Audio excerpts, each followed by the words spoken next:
secteur sur la cartographie des partenaires du secteur des cantines scolaires participe de la consolidation de l'un de mes credos premiers et fondamentaux sur l'éducation de qualité, vue et reconnue par nous tous, hommes et femmes de progrès, comme moyen et condition sine qua non d'un développement durable pour Haïti.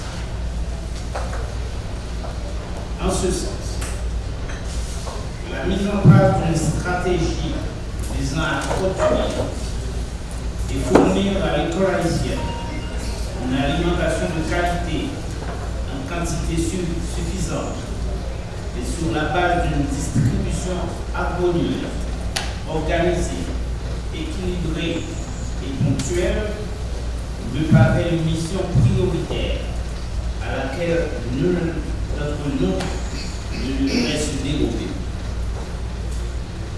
En tout cas, quant à nous, je crois que notre rencontre de ce matin est le témoignage incontestable de notre fidélité à notre engagement. L'école haïtienne vit aujourd'hui des moments pénibles. Elle joue sa survie au milieu d'une grave crise aux multiples facettes, générant des conséquences pires que celles que le bon sens pourrait imaginer. La sauce est salée, mais vous et moi savons que si nous sommes ici, c'est pour résoudre les problèmes.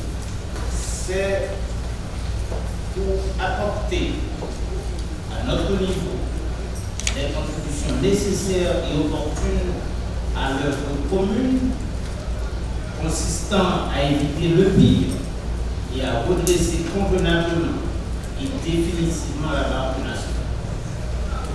Le pays est nôtre et nous avons le devoir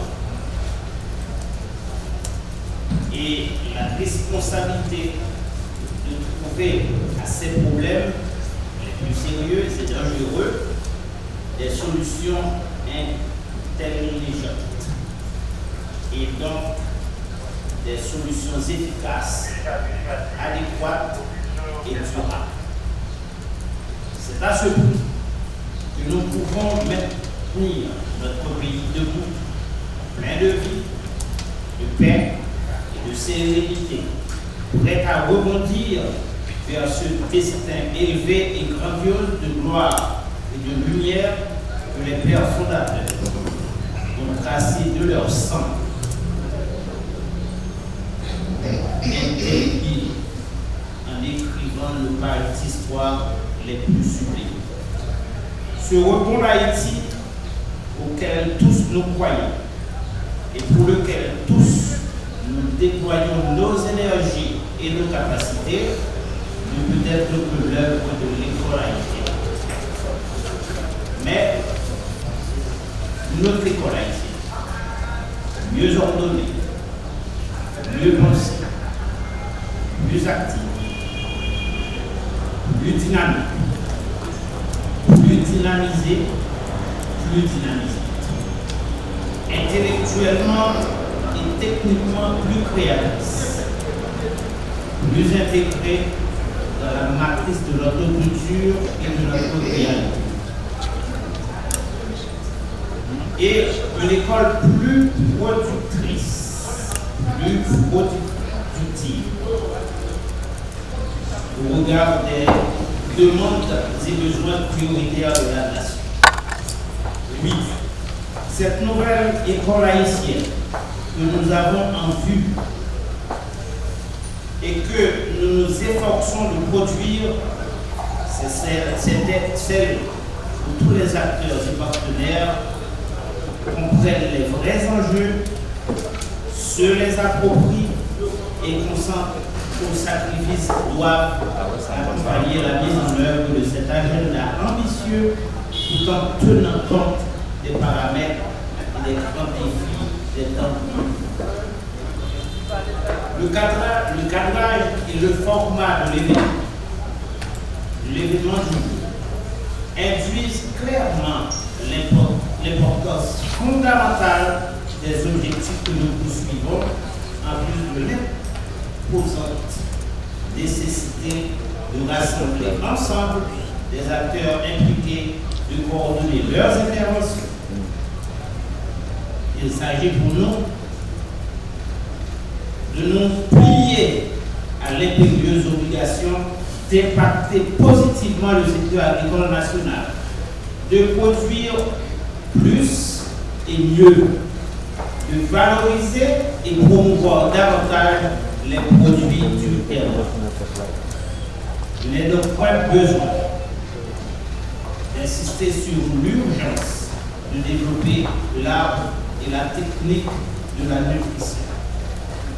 Autrement dit, de la bonne bouffe et de la diététique, ainsi que l'éducation au goût, aux saveurs et à la consommation de la cuisine et des produits de notre sol.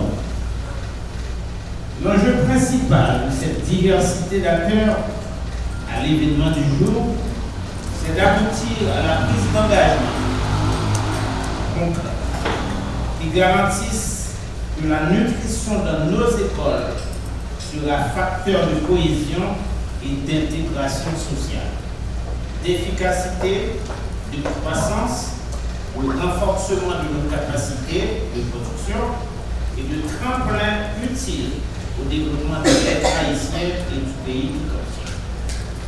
Cependant, la crise actuelle fragilise les familles haïtiennes au point de mettre à mal leur capacité à alimenter convenablement leurs enfants pour favoriser leur croissance et le développement de leurs capacités cognitives. Il s'ensuit toutes les maladies liées à la faim qu'on connaît. Un enfant affamé ou simplement mal nourri n'apprend pas et ne peut pas apprendre. Bien nourrir nos enfants s'impose à nous comme une responsabilité incontournable.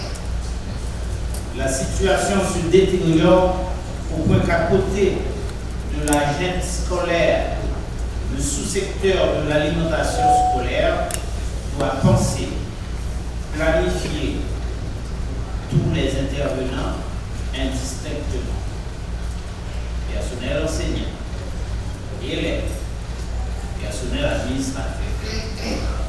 On pourrait nous objecter, peut-être, à juste titre,